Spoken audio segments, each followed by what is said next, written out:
বাংলাদেশ শুধু আমাদের সাথেই পারে। দর্শক, তৃতীয় ম্যাচ হেরে ম্যাচ শেষে উপস্থাপকের প্রশ্নের জবাবে বাংলাদেশকে ছোট করে একই বললেন সিকান্দার রাজা।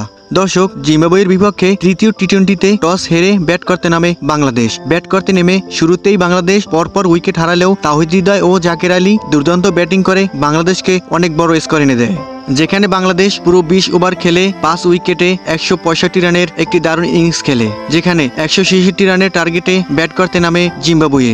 শুরুতেই পরপর উইকেট হারায়, যেখানে বাংলাদেশের হয়ে প্রত্যেক বলারই দুর্দান্ত বল করেছে, সব বলারই উইকেট নিয়েছে। দর্শক, এদিন বাংলাদেশের হয়ে মাহমুদুল রিয়াদও বল করতে এসে 1 রান দিয়ে 1 উইকেট তুলে নিয়েছেন।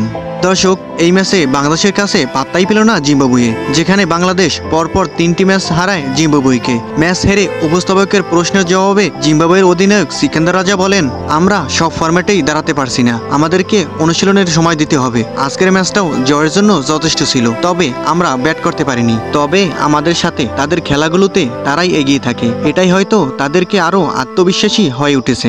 আমরা ম্যাচের পর ম্যাচ হেরেই পড়েছি। দর্শক, চ্যানেলে প্রথমবার এসে থাকলে চ্যানেলটি সাবস্ক্রাইব করে আমাদের সাথেই থাকবেন। ধন্যবাদ।